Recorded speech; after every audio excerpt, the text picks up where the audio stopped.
तो रिलेशन और फंक्शन पे चौथी वीडियो है आज।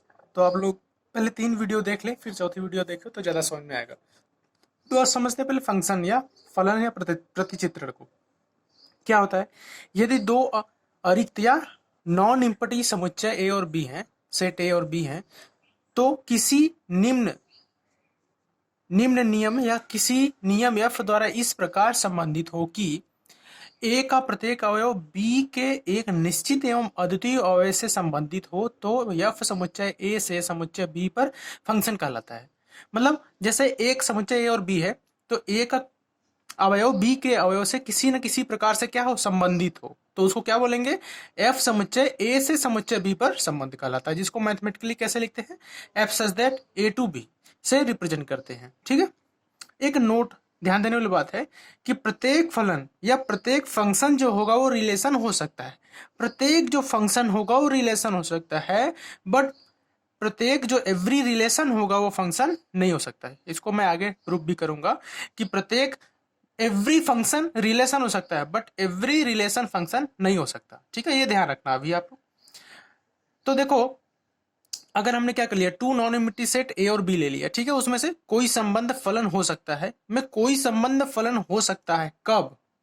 कब हो सकता है? जब कुछ चीजें उस पर फॉलो हो। जैसे पहले क्या है कि for every value of A belongs to A, ये देखो ये उल्टा ई है, इसका मतलब होता है there exist B belongs to B belongs to B, मतलब ए बिलोंग्स टू ई है, ए है तो बी बिलोंग्स टू बी होना चाहिए। इस प्रकार है कि A B belongs to f, मतलब ए बी में फंक्शन एफ। और दूसरी चीज क्या है कि यदि A B belongs to f तथा A C belongs to f है तो बी बराबर सी। ये अभी आपको थ्योरेटिकली समझ में नहीं आएगा, जब क्वेश्चन करेंगे तो ज्यादा समझ में आएगा। जब चलो फलन का प्रांत, अच्छा आप डिस्कस कर चुका हूं मैं वैसे में, लेकिन फिर से बता देता हूं। डोमेन ऑफ फंक्शन क्या होगा? देखो, f such that A to B कोई फलन है जिसमें ए क्या है, सेट है, और बी क्या है, सेट है, दो सेट है। तो ए के जो एलिमेंट्स रहेंगे उसको क्या बोलेंगे? डोमेन बोलेंगे। तो कोई फलन है तो समुच्चय ए को फलन एफ का प्रांत कहते हैं। समझ गए ना? अब ऐसे बी है तो उसको क्या बोलेंगे? सह प्रांत या कोडोमेन। तो कोई फलन f such that A to B कोई फलन है तो समुच्चय बी को, देखो यही समुच्चय बी को, ये देखो नीचे, समुच्चय बी को फलन एफ का सह प्रांत कहते हैं ना। बस ये बी वाला सह प्रांत हो गया, ये क्या हो गया? प्रांत हो गया। Domain codomain. ठीक है, चलो आगे चलते हैं। तो दूसरी चीज है, देखो दूसरी चीज क्या है? दूसरी चीज अगर हमसे पूछी जाए, है ना, कि फलन का परिसर क्या होगा? रेंज ऑफ फंक्शन ना। तो देखो, रेंज ऑफ फंक्शन क्या होगा? आप लोग देख लो कि यदि f such that A to B है, कोई फलन है, तो समुच्चय बी के उन अवयवों से बना, देखो समुच्चय बी इधर है, समुच्चय बी के उन अवयवों से बना समुच्चय जो समुच्चय ए के अवयव से प्रतिबिंब है, फलन एफ का परिसर या रेंज कहलाता है। मतलब बी के वे एलिमेंट्स जो ए के एलिमेंट से संबंधित है ना, रिलेटिव है, बस वही बी के अवयव रहेंगे, एलिमेंट रहेंगे जो किसी न किसी रिलेशन से बंधे है ए से, तो उनको बोलेंगे रेंज। ए के एलिमेंट्स को तो डोमेन बोल दिए 1 2 3 4, बी के जो एलिमेंट्स उसको कोडोमेन बोल दिए, और जो रिलेटिव है बी के एलिमेंट्स ए से उसको बोलेंगे रेंज। मतलब R is subset of codomain ना, range is subset of codomain. ये ध्यान रखना आप लोग। तो चलो टाइप्स ऑफ फंक्शन देखते हैं। तो पहले क्या है, एक एक या एक का एक, उसको बोलते हैं 1 to 1 या इंजेक्टिव फंक्शन। तो देखो ध्यान से, देखो ध्यान से पढ़ना इसको। यदि एक फलन f such that A to B है ना, इस प्रकार है कि समुच्चय ए के भिन्न भिन्न अवयवों से, एलिमेंट से बना समुच्चय बी के डिफरेंट डिफरेंट एलिमेंट्स के प्रतिबिंब है ना, तो फंक्शन एफ 1 to 1 फंक्शन कहलाता है। मतलब क्या है कि देखो ये एग्जांपल 1 to 1 का, कि जो ए का जो अवयव है ना, वो बी के प्रत्येक अलग अलग अवयवों से क्या है, संबंधित है। एक का एक से रिलेशन है अलग अलग। ठीक है, कोई नहीं, बी का अवयव एक दो छूट भी सकता है, कोई दिक्कत नहीं है, तब भी क्या होगा? 1 to 1 रहेगा। मतलब एक का रिलेशन अलग अलग बी के अलग अलग अवयव से रिलेशन है, तो उसको क्या बोलेंगे? 1 to 1, एक का एक से। समझ गए? चलो अब देखो, वही इसको मैथमेटिकली लिखते हैं कि for every value of a1 a2 belongs to A, है ना, a1 a2 belongs to A के लिए F a1 equal to F a2 equal to a1 equal to a2, मतलब a1 इक्वल टू a2 होना चाहिए, तभी वो क्या होगा? एक एक या एक एक या 1 to 1 इंजेक्टिव फंक्शन। ठीक है, तो चलो आगे देखते हैं। आगे देखते हैं तो बहु एक फलन ना, बहु एक फलन या मेनी टू वन। मतलब मेनी टू वन का मतलब क्या, कोई एक है उसका ए का एलिमेंट है, उसमें बी के बहुत सारे एलिमेंट से रिलेटिव है, तो इस तरह से, अरे सॉरी, ए का बहुत सारा ए के बी से रिलेटिव है, एक से ही। यदि function f such that A to B इस प्रकार है कि समुच्चय के दो या दो से अधिक अवयव ना समुच्चय बी के एक ही अवयव से संबंधित है ना, समुच्चय ए ना, समुच्चय ए के दो या दो से अधिक अवयव समुच्चय बी के एक ही अवयव से संबंधित है तो एफ को मेनी टू वन फंक्शन कहते हैं। Means for a1 a2 belongs to A के लिए if F A one equal to F A two है तो यहाँ पे a1 और a2 की वैल्यू सेम नहीं होनी चाहिए, अलग अलग होनी चाहिए। मतलब ए के डिफरेंट एलिमेंट से बी का एक ही अवयव क्या हो, कनेक्ट हो। मतलब एग्जांपल आपका ये है मेनी टू वन का कि देखो बहुत सारे ए में 1 2 3 4 है, बी में A B C D E F ना, तो ए पहले तो एक का ए से है ना, बी टू का एफ से है, और 3 और 4 का देखो बी से है ना। तो ए के दो अवयव या दो एलिमेंट का संबंध बी के एक ही एलिमेंट से है, तो many to one to many, sorry many to one हो गया। ठीक, मेनी टू वन, ठीक, मेनी टू वन। ठीक है, चलो आगे चलते हैं। आगे है आगे हमारा है आच्छादक फलन। ठीक है, आच्छादक फलन जिसको बोलते हैं आंटू फंक्शन ना, आंटू फंक्शन या सर्जेक्शन, आच्छादक या आंटू फंक्शन।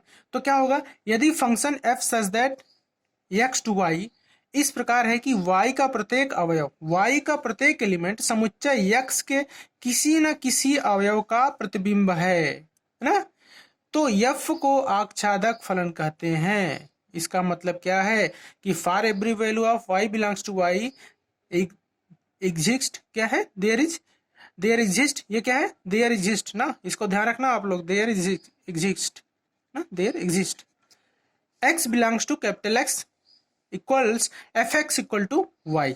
समझ में आएगा अभी आपको। एक चीज और ध्यान रखना है कि यदि फलन y equal to f x है या y equal to x square है तो भी क्या होगा, f ऑनटू फंक्शन होगा ना, मतलब x इसका इधर एक्स स्क्वायर होना चाहिए।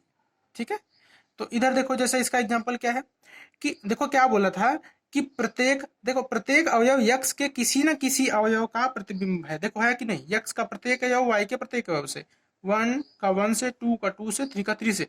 और मैं इधर क्या बोला हूं कि जो y होगा y इक्वल टू क्या होगा, x का स्क्वायर। मतलब ये जो सेट है y equal to x square है, x का स्क्वायर मतलब 1 का स्क्वायर 1 है ना, 2 का स्क्वायर 2 और 4 और 3 का स्क्वायर 9। तो देखो है कि नहीं यहाँ पे, तो ये क्या हो गया आपका ऑनटू फंक्शन, x से किसी न किसी अवयव से प्रतिबिंब है। ठीक है, प्रत्येक अवयव से ना, y का प्रत्येक अवयव मतलब y इसमें छूटना नहीं चाहिए, y इसमें एवरी एलिमेंट्स आना चाहिए, तभी ये क्या होगा आपका आच्छादक होगा, ऑनटू फंक्शन होगा, ये ध्यान रखना है। ठीक है, जबकि x इक्वल टू देखो यहाँ पे दिया है x equal to 1 2 3 y equal to 1 4 9, तो भाई ये ठीक है। ठीक है, f का रेंज इक्वल टू f का कोडोमेन, ये भी ध्यान देना, ये नोट करके लिख लेना आप लोग कि f का रेंज जो है, इसमें रेंज क्या होगा, y का ही फंक्शन होगा, y में जो एलिमेंट्स आ रहे हैं वही होगा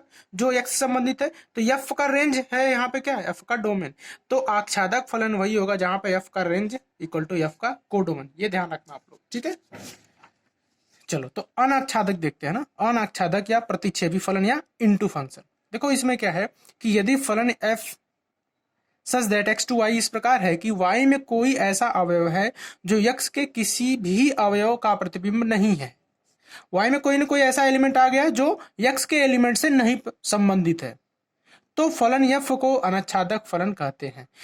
आच्छादक में क्या था कि y के सभी एलिमेंट्स कनेक्ट थे, लेकिन अनाच्छादक में y के बहुत सारे एलिमेंट हो सकते हैं, एक या दो तीन, जो कनेक्ट नहीं हो x वाले से। तो देखो यही है, there exist y belongs to y such that for every value of x belongs to x, ठीक है, x belongs to capital X equals f x not equal to y।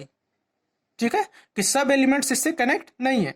जैसे फलन f y equal to f x है या y equal to x square है, तो F अनाच्छादक फलन कब होगा, कब होगा? देखो कि वन का, देखो वन का स्क्वायर माइनस वन का स्क्वायर वन है ना, माइनस वन का स्क्वायर कर दे तब भी वन आए, वन का स्क्वायर वन, देखो कनेक्ट है, कोई दिक्कत नहीं है।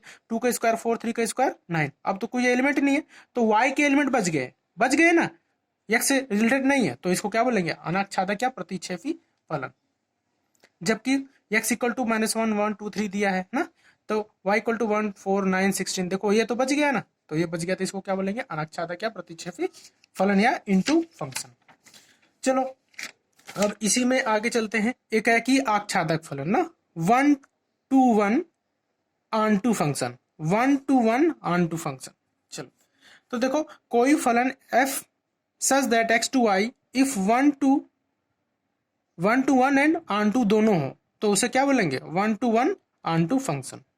ऑन फंक्शन तो आप लोग देख लिए थे कि प्रत्येक का संबंध y का होना चाहिए, है ना, और एक एक ही तो एक एक में रहना चाहिए। तो देखो यहाँ पे क्या है, हो सकता है ये इसका स्क्वायर हो, तो बात हो गई आच्छादक वाली, और एक एक ही क्या है, एक एक से है, तो इसको क्या बोलेंगे, एक एक ही और आच्छादक, 1 to 1 या ऑन टू फंक्शन। चलो एक सवाल ले लेते हैं इस पे, तब देखते हैं, एग्जाम्पल ले लेते हैं, इसको करते हैं। सिद्ध कीजिए कि फलन या function f such that n to n, जहां F x equal to bracket में x+1 यदि x ऑड है या x क्या है, विषम है, x-1 यदि x क्या है, इवन है या सम है, और क्या दिया है कि एकेकी एवं आच्छादक दोनों है। इसको सिद्ध करना है कि एकेकी और आच्छादक दोनों है, मतलब 1 to 1 ऑन टू फंक्शन है। तो चलो देखो इसको कैसे करेंगे।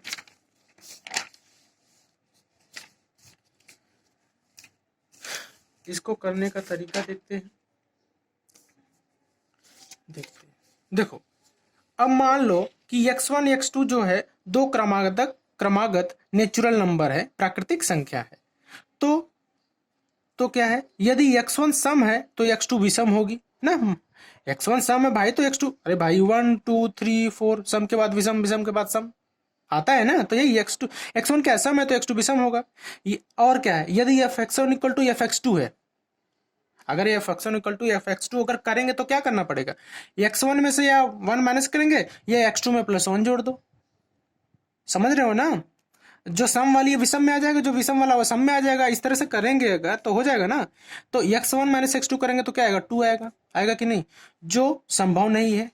क्यों संभव नहीं है, देखो x1 x2 हम नंबर माने ध्यान से, कि अगर सम संख्या में से एक घटाएंगे तो क्या आएगा, विषम आ जाएगा, आएगा ना, आएगा कि नहीं, हाँ, विषम में एक जोड़ दे तब सम आएगा, है ना, मीन्स इसका क्या है, equals x1 minus x2 equal to 2, जो संभव नहीं है, क्योंकि दो क्रमागत नेचुरल नंबर का अंतर +-1 ही होता है।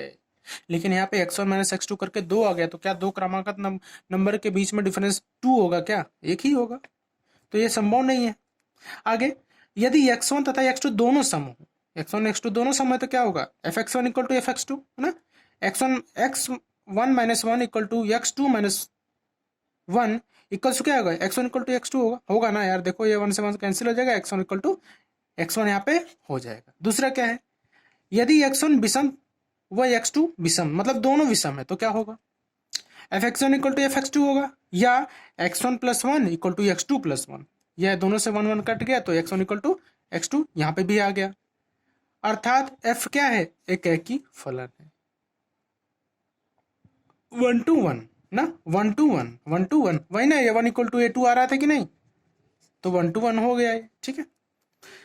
चलो नेक्स्ट क्या है कि for every value of x1 belongs to n, x1 सम है तो मान लिया x1 equal to 2r, natural number भी होगा, x1 को क्या मान लिया सम, और x1 सम है तो x1 इक्वल टू 2r, तो f(x1) इक्वल टू क्या हो जाएगा, 2r equal to 2r minus 1। अच्छा देखो 2r है तो 2r माइनस 1 क्या होगा, एक विषम संख्या होगा, 2r माइनस 1 क्या होगा, एक विषम संख्या होगा।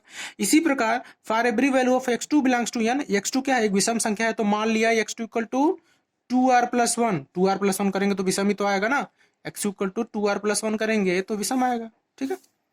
तो f(x2) equal to f 2r + 1, अच्छा उसके आगे गए तो 2r + 1 + 1 आ गया ना, अरे भाई उसके आगे जाएंगे तो f to r plus one हो जाएगा, तो टू आर प्लस वन हो जाएगा, तो ये क्या हो जाएगा, एक सम संख्या हो जाएगा।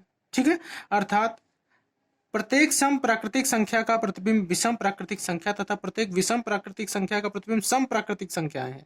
अतः यह क्या हो गया, आच्छादक हो गया, आंटू हो गया कि नहीं, समझ गए ना।